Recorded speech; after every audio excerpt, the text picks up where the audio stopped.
In this sit down, I stand on all views, statements, and insight provided. If I can't stand on it, I will not speak on it. Let's get into it.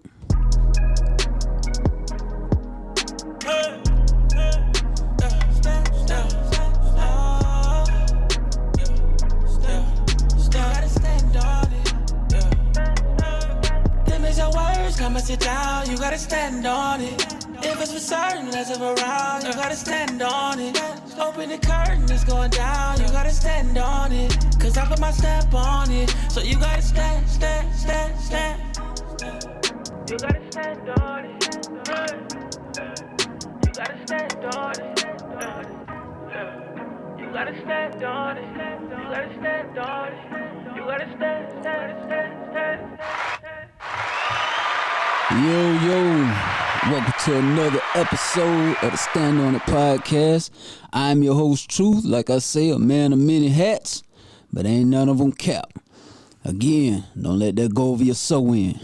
Hopefully everybody had a great week. This week has been great for me.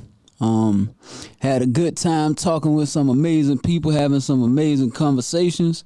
I got a great show lined up for y'all tonight. We're going to talk about a lot of subjects. Well, two particular subjects really that may touch some of y'all the wrong way, but again, whatever I talk about, I can stand on it. No in-studio guest tonight, but I will be having a phone guest that I'll be calling up a little later. So the first thing we're going to get into, we're going to talk about what we have here when it becomes truth. So Vladimir Lenin, he made a quote that said, "A lie told often enough becomes the truth." Let me repeat that. A lie told often enough becomes the truth. So I want to share a little video clip with you before I get into tonight's topic, first topic, about how we need to make sure that we're being truthful. That way we can have the best impact on the youth. Because right now the youth are definitely misled. So we want to make sure we're having the best impact on the youth. Here we go. We can only really be happy, truly happy, when we live in total integrity with ourselves, when we're really open and honest and transparent. And this is because we human beings need the truth like we need food.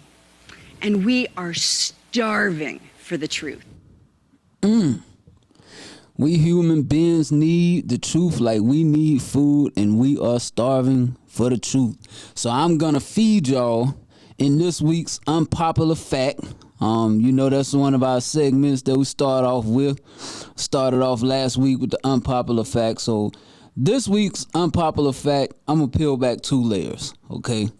So the first one, by the way, this episode, I told y'all drinks of choice. On the Stand On It podcast, we have wine, we have water, we have coffee, and we have tea. Tonight, I'm drinking some premium 100% grade A Colombian coffee with a splash of almond milk, just in case anyone was wondering. All right, so back to the business at hand. So we're going to talk about an unpopular fact. So if you're on social media, you know Drake just celebrated his 35th birthday. Shout out Drake.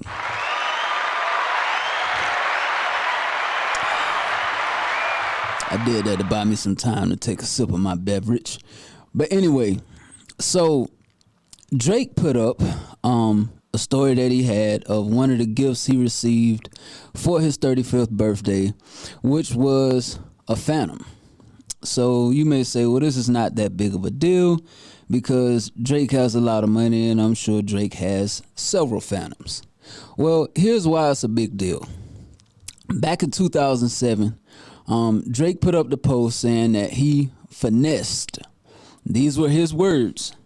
He said, "We finessed this Rolls Royce Phantom rental to convince people in the city we were destined to make it." He talked about how he scraped up $5,000 however he could to make the payment on the Phantom every month. No matter what he had to do, he made sure he had that $5,000 because he was not going to make people think that he was not going to be able to have this car. Now, Drake has spent that since then to use it and say it was manifestation and motivation. Okay, so however he want to spin it is cool. But why do I bring this up? So just imagine the people looking at that, and this has nothing to do solely with Drake. Think of all the kids who are looking at other people online, posting rented cars, posing in front of other people's cars, holding up other people's money, wearing other people's jewelry, and they're thinking that this is the lifestyle this person is truly living. Now nobody is going to argue the fact Drake is paid. And he's one of the hottest artists in the world. Nobody can argue that fact. But if you go back to then, whether he used it as motivation or not, who knows if that's the real story. If it is, it's a great story. But the Phantom that he used to rent back then, the person that he used to get to rent it for him went ahead and gifted him that exact same car for his birthday. Again, kids, be careful with what you're seeing on social media, because one of the things that we kind of talked about this a little bit last week, social media is one of the leading causes of depression for kids between the ages of 13 to 16, because they're seeing this stuff on there. They're wanting the lifestyle that they think these celebrities were either born into or just living on a daily basis, and a lot of them are not. Even if you look at some celebrities, just pay close attention. They may post a killer outfit. Maybe they spent $2,000-$3,000 on an outfit, and that's light. But you may not see them post for a couple more days, maybe even weeks. It ain't that they just so busy. They don't have money anymore to get another outfit right now.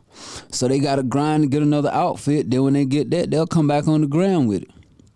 So really look into it. Here's the biggest one I want to talk about. So I have nephews who are huge Lil Durk fans. I'm not a Lil Durk fan of the present Durk.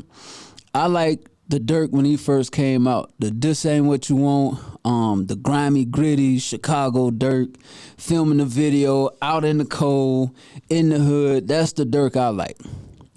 This Durk here, I'm not really a fan of him. Hey, he got his hustle. He did what he did. And he's one of the biggest artists, again, right now, one of the most popping artists in the hip-hop culture. But let me tell you something. So, and I've heard people speak on it, and boy, Durk is so real, and, you know, he one of the realest artists out right now. You may wonder, well, what are you talking about? I'll tell you exactly what I'm talking about. Durk had a thing to where supposedly he lives on this golf course. Some people ran into his home trying to kill him. And supposedly him and his girlfriend got into a shootout with the people who came in to kill him. And you may say, well, if someone came in, I'd do the same. He was protecting his home. Absolutely. So would I. I would protect my home. I would protect my lady.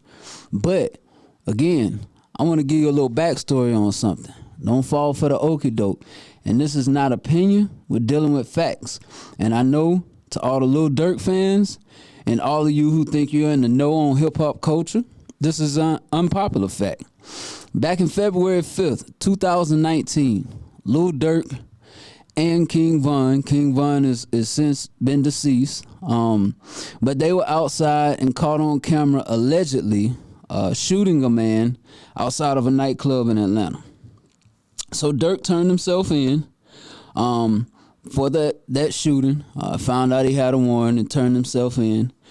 Durk was granted bail back in June 2019. June 20th, 2019, he was given bail. Stipulations of Durk's bail was $250,000 bond, an ankle monitor, and to follow a curfew where he could not leave between the hours of 11 p.m. and 7 a.m. In addition, he couldn't possess, own, or be near any weapon. Let that sink in for a minute. I had to take another sip of Joe. But he couldn't possess, own, or be near any weapon, right? So if any of you have been involved in any kind of street business, you've been around anybody who's been involved in any kind of street business, you understand probation, parole stipulations, you understand all of that.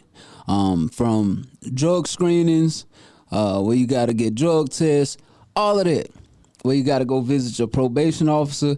I had to go to Greenwood every week to visit my probation officer and pay her, and take a urine sample. So I'm very familiar with the process. And guess what else? I cannot possess a firearm. So very, very familiar with that. So you mean to tell me this individual is out on bond for, it's either murder or attempted murder, allegedly. I don't know what the specific charge was. Really didn't care. I know they said they had him on camera shooting somebody. And nobody is questioning, hey, I thought he couldn't possess ammunition, own a firearm, or any of that. As soon as I heard the story, I'm like, well, that's bogus. You know, that didn't happen like that. That's just the media trying to drive a narrative to one of the hottest artists right now. And they're like, oh, Durk out here with the smoke, adding to his resume. I guarantee that didn't happen like that. And then they said it was ATF that was investigating it and the FBI. And then they came back and said no charges will be filed. I know somebody who violated probation by having ammunition, not a gun. Ammunition, got violated and sent back in for the remainder of their 2-year sentence just for having ammunition. So you got the ATF and the FBI investigating the incident that happened in his home. And they said they even named the kind of gun him and his girlfriend was shooting. And some might say, well, maybe he didn't do the shooting. Maybe his girl did the shooting. The stipulations of his parole, and again, this is facts. You can look it up. It's an open document. Can't be near, possess, or own a gun or ammunition. I say all that to say we have to do a better job of not only policing what we allow ourselves to get engaged in and to just take it as law and look, oh yeah. And again, I've heard people, and first of all, it comes a statute of limitations with age. When you're a certain age, you shouldn't be looking up to Lil Durk and thinking he's this tough guy. Like, come on, you got to do better with that on your own. Like, you really need to examine yourself. If you're 30 and up and Lil Durk is a hero to you for shooting someone allegedly that came into his home, you really got to look into see what's going on with that. But on top of all of that, we have to police the youth, because the youth right now are so vulnerable. They're impressionable. The music is driving them, and anything the media puts out, they're latching on to it. You know, you really got to look at things and study things. And we got a new segment that I'm gonna hop into here, where it's talking about, hey, we need to pull the curtain back. Like, why are we just so focused in on just taking what we're given initially? Like, don't be scared to pull that curtain back and really see things for what they are, because, you know, Drake, he admitted it. I give Drake props for that. Yeah, he was finessing that Rolls Royce. That wasn't his, you know, and he's finessed it into being one of the biggest artists today. I think the Lil Durk story, I think that was a finesse move. And it's finessed him into being what they're calling now the term industry plant and being one of the biggest artists today. But adults, and really the adults, it rests on our shoulders. Do a better job of educating all the youth you come in contact with on this particular subject. Every young person that I come in contact with, and when I talk young, I'm talking 25 and below. Like, once you hit 25, you should really start to have like an idea of what's going on. But 25 and below, you know, I'm encouraging them, don't fall for the okie doke, because the media is so full of BS right now on the stuff that is pushing, the narrative that is talking about. And so we want to do a better job of really filtering through that, because it's not really what it seems. All right, so enough on that, the unpopular fact. We go hop right on in. This is a perfect transition into our new category that we have, our new segment. And this segment is called Pull Back the Curtain. Pay no attention to that man behind the curtain. Pay no attention to that man behind the curtain. If you are familiar with that snippet, that came from the movie The Wizard of Oz. So pay no attention to that man behind the curtain, but I want you to pay attention to that man and anything else behind that curtain. So my homeboy posted on Facebook the other day. Pardon me. If you remember, the hot topic lately has been about what Dave Chappelle was talking about, especially when it came to the transgender community. And some people had differences of opinion.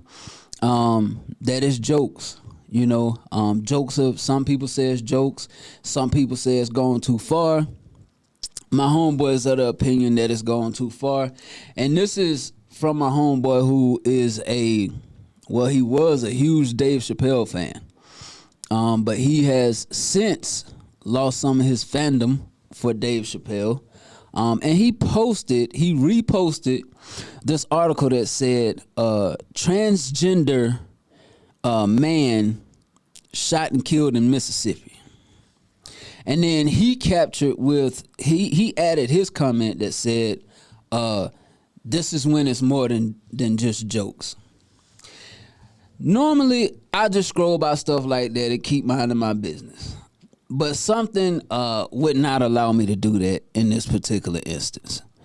So I pulled up the article, and that was the caption, transgender man killed in Mississippi.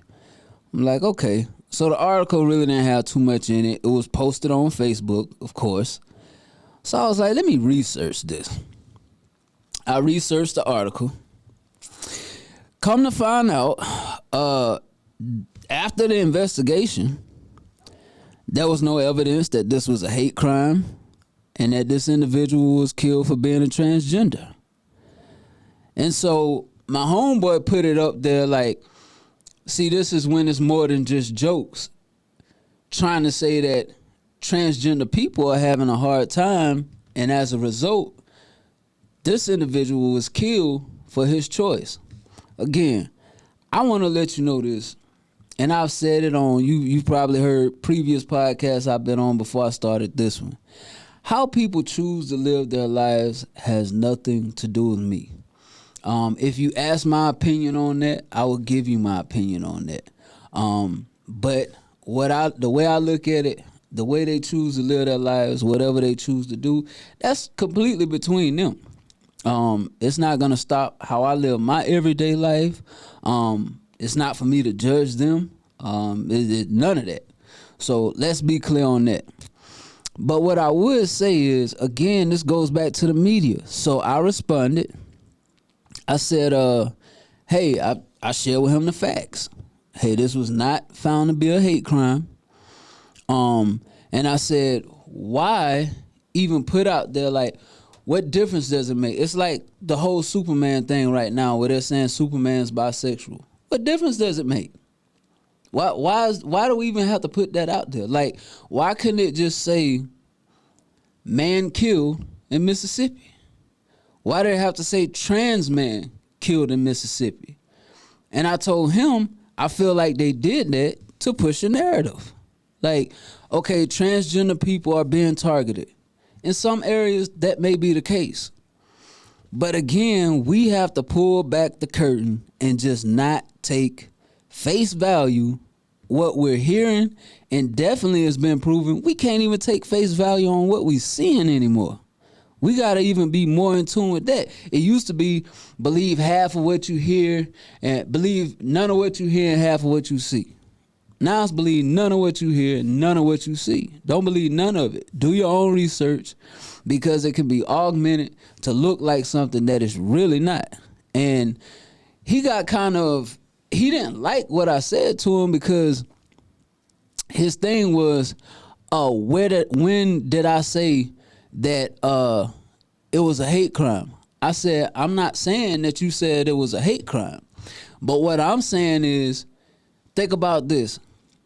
If a black kid, and we've seen these, black kids have gotten shot, and before any investigation is done, it'll say black teenager murdered in potential gang-related shooting.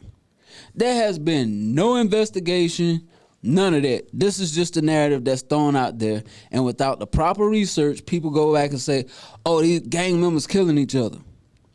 And most of the time, that might be what it is. But then again, it could potentially be, this wasn't gang-related at all.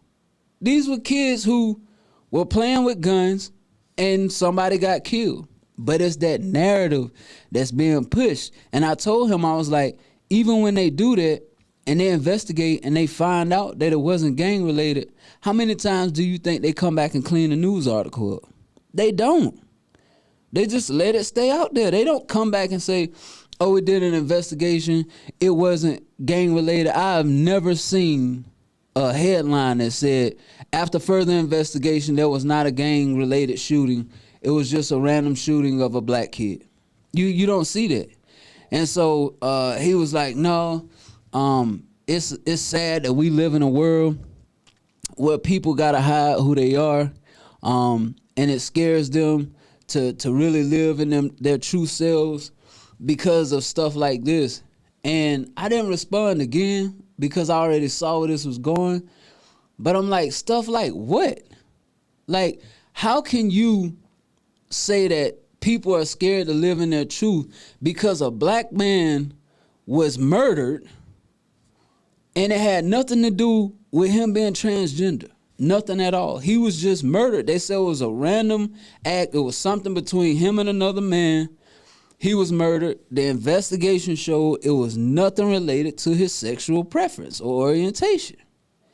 You know, so how is that making somebody scared? And I told him, well, I stopped responding, but what I would have said if I would have responded again, you just proved my point. The media is to instill fear. That's it. To instill fear. It's there to cause a divide with people to where, you know, nobody can get along. Like, I hate this person hates me. And 9 times out of 10, it's not even like that. You know, and I have to admit, I was one of those individuals. Oh, well, it was on CNN. Oh, yeah, nah, they put that on Instagram or it was on Facebook. Nah. I got to go find the facts. You got to show me the facts. I got to read on it. I got to research it before I believe it. And even then, you know, I'm still going to meditate and think on it because it's probably tied to something else that they still trying to drive a narrative on. So I say that to say in this segment, in this week's Pull Back the Curtain, don't hesitate to do that. Do not hesitate, because think of how many people saw that post. Not just from my homeboy posting it, but how many people saw that headline and was like, dang, you know, this is why Dave Chappelle don't need to make these kind of jokes. Like, people are really losing their lives. You know what I'm saying? And it's just not the case. Y'all were too kind. All right, so we're going to keep this thing rolling right along as we get ready to segue into me calling up this week's guest. But before I do that, I want to start with this disclaimer.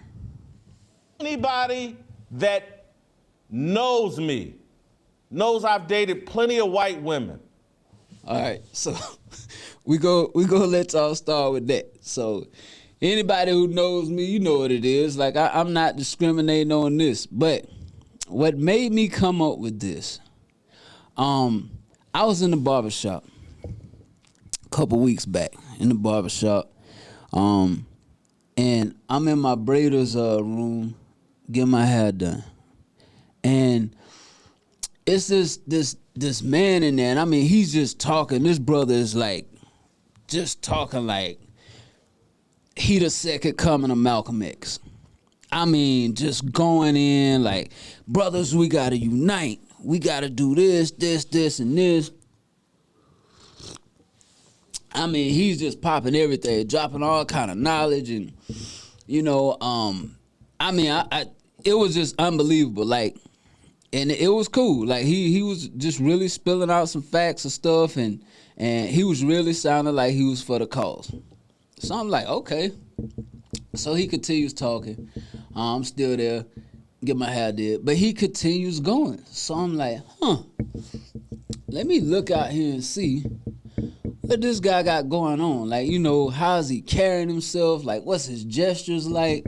Like, you know, what's it? Let me look at his body language and see if his body language is really matching all this rah-rah. Because the way my braider's booth is, she has her own room. So her door was like cracked, but kind of not all the way open. And he was standing kind of like at an angle.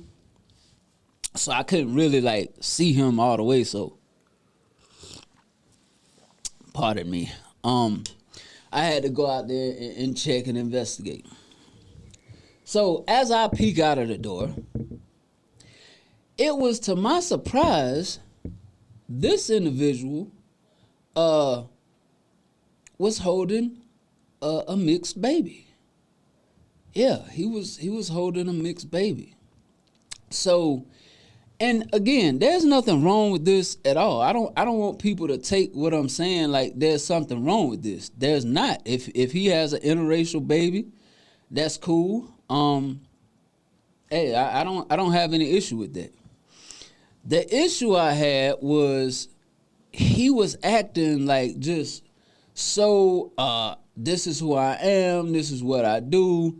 And I'm like, man, you screaming all this black power, but you in here with an interracial baby. So I started doing some research on it, and one thing I came across was there is a show that's called Uncomfortable Conversations with a Black Man. And it's hosted by Emmanuel Acho, who is on one of my favorite sports analysis shows on TV. It's called Speak for Yourself. So I'm going to just play a little clip from what Emmanuel Acho, so on the set, he had the black lady who won the Bachelorette and married the white man. And then he had on the other side, Lindsey Vonn, and the black guy she married from, he plays like for the Chicago Blackhawks or something, hockey. So listen to what Emmanuel Acho said. And what a lack of intelligence is. When I was in college as a college athlete, if there was ever a black man dating a white girl, a white woman, it would be said, oh, you're with the master's daughter. Like, oh, you're with like the slave master's daughter, kind of as if that was the black man's way to whip the master back, right? Like the white man is a king in his palace, and you can't as a black man do anything to touch the white man in society, but you can do something to lie with, to be with the princess. So I started thinking after I listened to that, and the more I researched and talked with a couple of people, black men, there are some black men who actually feel this way. And so I started thinking about interracial dating and interracial marriages. So I asked some people the question, why would you date outside your race? And it doesn't have to be, if you're a black woman, it doesn't have to necessarily be a white man. If you're a black man, it doesn't necessarily have to be a white woman. But those are the most popular interracial datings that, you know, we're aware of in our culture. Actually, the most popular interracial is Hispanic women and white men. That's the most popular. But when we're looking at in our culture, it's going to, of course, be black and white. So in asking these questions, black men were saying, well, black women don't listen. Okay. Black women were saying, black men, I want a man who go worship the ground I walk on. And you know, I've experienced this with white men. So I started doing some research on the numbers, because again, we like to deal in facts. So from 2000 to 2012, interracial marriages grew almost 3%. They went up to from about 4%, from 7%, almost to 10%.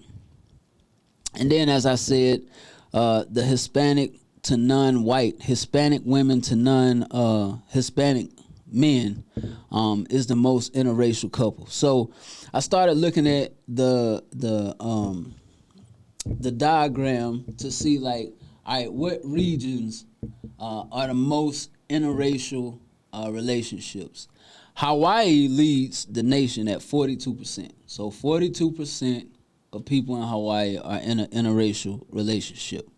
So I started looking at the bottom 10% of where the least amount of interracial marriages, and again, these are marriages, this doesn't take into consideration dating.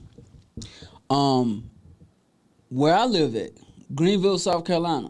So they factored in Greenville, Malden, and Anderson. We're in the bottom 10%. We actually came in at 6%. Studies showed that they did a survey last year in 2020 where interracial marriage approval is at 94%. So previously, this was as low as like 42%. In recent years, it's gotten up to 94%.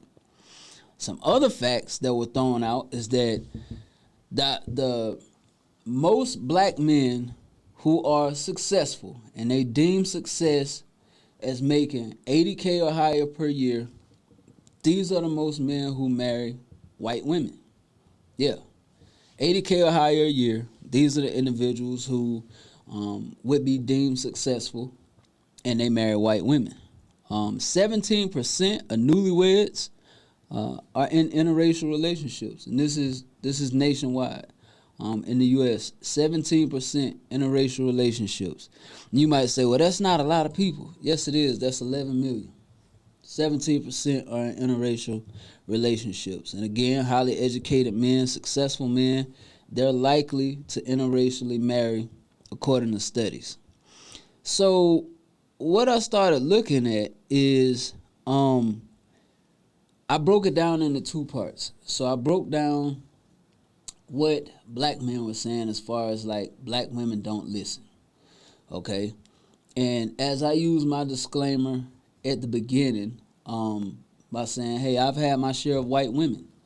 I look at that, okay, it may be some truth in that, all right? That black women may not listen the way a white woman listens. But who is the message coming from?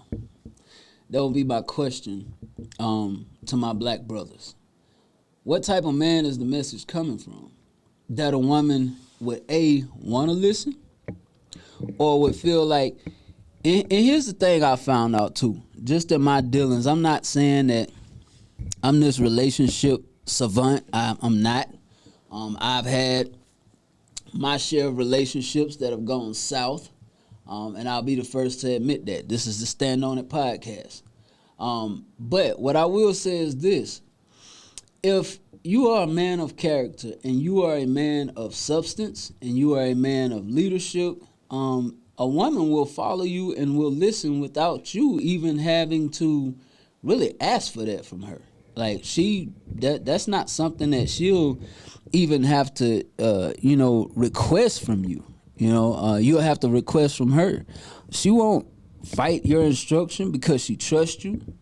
She knows you're a man of principle. She knows your character. So my feedback for my brothers who say, oh, black women don't listen. Hey, man, check the messenger. What kind of messenger are you? So that would be my feedback on that. Black women who I talked to and said they wanted to be treated like a queen. Okay. What kind of king traits are you putting out? And you might say, well, what does that mean? I want to be treated like a queen. Well, being treated like a queen is, are you doing queen-like things? Or are you coming out of your lane, getting into the king lane, wanting to be an alpha female? And if that's the case, yes. If you are dealing with an alpha male, they're not going to go for that. You will be held accountable. You will be told when you're right or wrong. You're supposed to be there to compliment your man. You're not supposed to be there to challenge your man. Now, you can give your man insight on things he might not see, but it's not your place to be there challenging your man. That's not what you're there to do. So I feel like from a standpoint, and again, if you choose to be in an interracial relationship, my thing is that's not an issue at all. I've had this conversation with my daughter. Would I prefer for her to marry a brother? Absolutely. But if she marries outside of her race, what I've told her, you got to be ready for what come with that. And what come with that, I don't think you want to live with that, for the rest of your life. And that'll have to be another podcast. But she understands, and I've explained to her things that come along with that. But basically, what I think it boils down to is the black man and the black woman who have given me that feedback and who I see not just on people I talk to, but who've also said that you don't want to be held accountable, and that goes along with a lot of things that we do in our everyday lives. When we don't want to be held accountable, we'll make excuses. So I'm not going to say that I agree with the black man saying, well, I do agree to a certain extent that women don't listen. I don't think it's just black women in particular. I think it's women in general won't listen. But again, who's the messenger? You got to take a look at what kind of message you're giving off. Black women, you want to be treated like a queen? You should be treated like a queen. But are you in the queen lane? You cannot move over into the king lane. Like, real kings do not like alpha females. That's not your role. You got to have your role and know what you are responsible for, and you got to let your man lead, and so be accountable and be able to be led, and I think you'll be able to find what you're looking for within your race. But again, if you choose to date outside your race, that's completely your choice. All right, so what we're going to do now, we're going to call up my guest. It's my homegirl out of Columbia, South Carolina. We're going to give her a call. We're going to ask her, hold on, I done accidentally FaceTime. We'll give her a call and we'll ask her thoughts on this thing.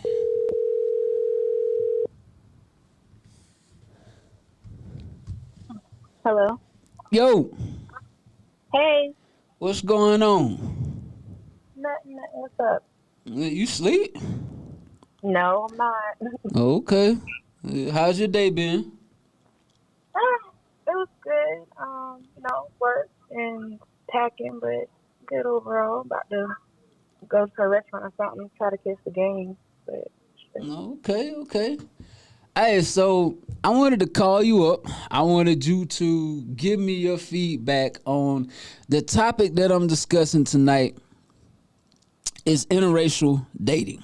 All right, so I gave some feedback that conversations I've had with a few people, they told me, so the black men, the common theme is they date outside their race because black women don't listen. From the black women I've talked to, they say they date outside their race. The common thing was the way they're treated. They want to be treated like queens. So before you got on the call, I said that there needs to be a level of accountability on both ends. As black men, when you talk about women don't listen, you need to look and see who's the messenger. Meaning, take a look at yourself and seeing if you're giving a message and if you're a man of character that a woman would want to listen to, first off. And from a black woman's standpoint, you have to make sure that if you want to be treated like a queen, you're staying in a queen's lane and not being an alpha female going over into a king's lane where you're making it difficult for your man to lead you. So what's your thoughts on interracial dating?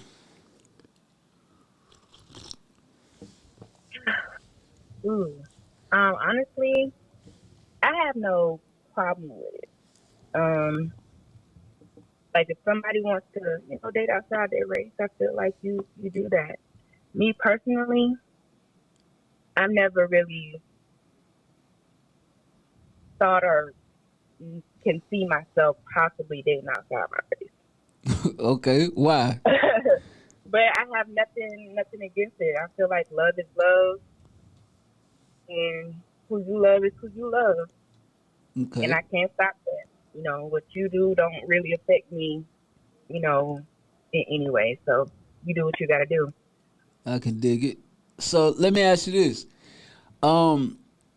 those two responses that I gave that I got feedback on, would you agree with those? Like from a man's aspect of him saying, if a man told you, if you asked a man, "Hey, I like you," like Are y'all talking and you're trying to see where it's going? And he's like, yeah, I really only date white women. And you asked him why, and he told you because they listen. Black women don't listen. What would your response to him be? What are you saying to them? Okay. Honestly, what are you portraying? Like, saying somebody don't listen. I'm sorry, that kind of took me a step back. Like, hold on, I'm saying that nobody listening, but That put you on the spot. Right, definitely so. Wasn't expecting that at all, but I mean, it's all about what you're saying to me. What are you talking about? Like, are we talking about building stuff? Like, if you're still like trying to withhold information, I really don't know what we're really speaking about. So I feel like if y'all thoughts and things are aligned with each other, you won't have that issue. Let me ask you this. So take interracial relationships out of the equation. Has a man ever said to you, you don't listen? Personally, no. Okay. No. All right. So you ain't never heard that you don't listen. That's a compliment. You might have to drop your your social media after this because it's probably gonna be some brothers.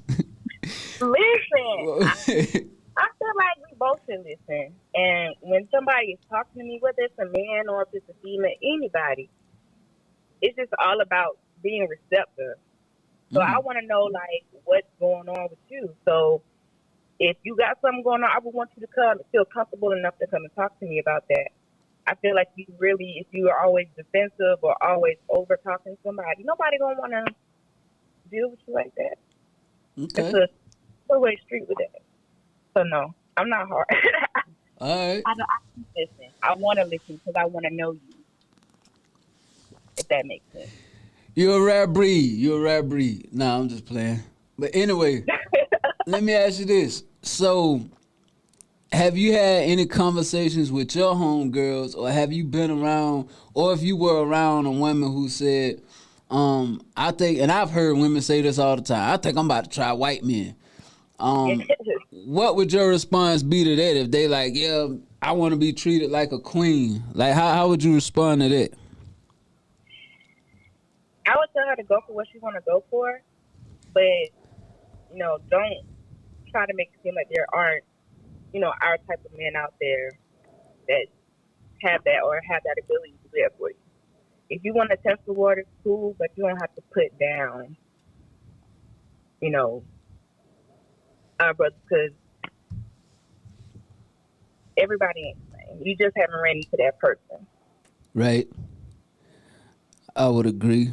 I think that's one of the things that is happening with relationships. Like sometimes you bring the damage from a previous relationship, or you'll let your interaction with maybe one or two people just, kind of cloud your viewpoint of your current situation, and you can't do that. My therapist helped me to see that. Like you gotta be able to just shut that part off.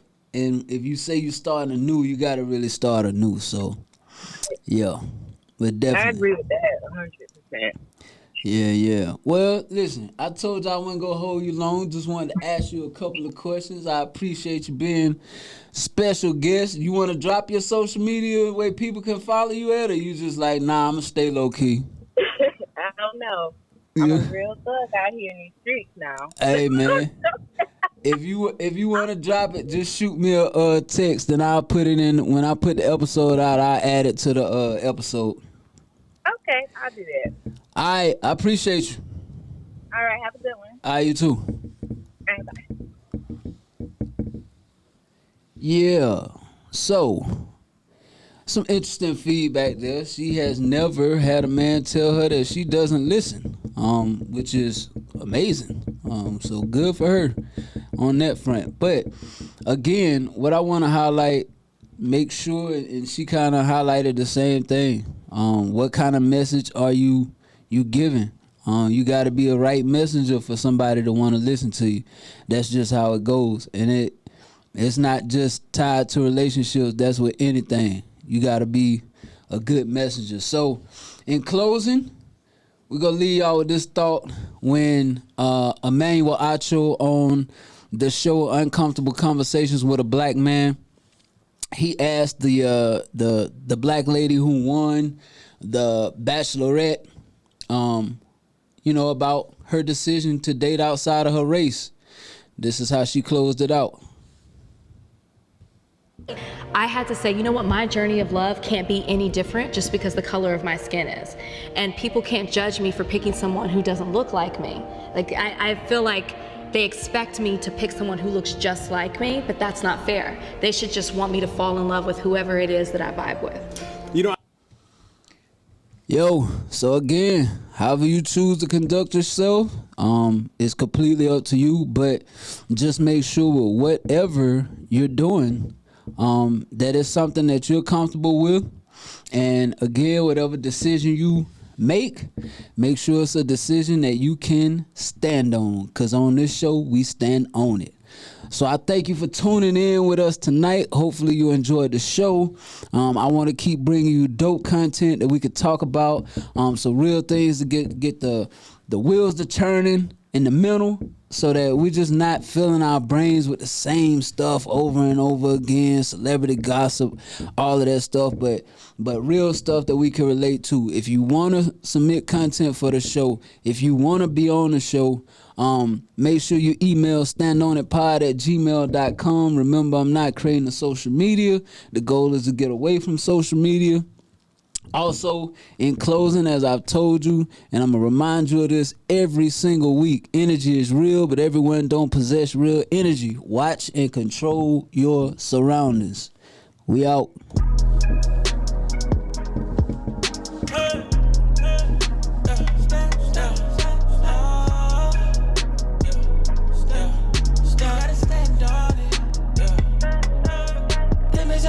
Come and sit down, you gotta stand on it.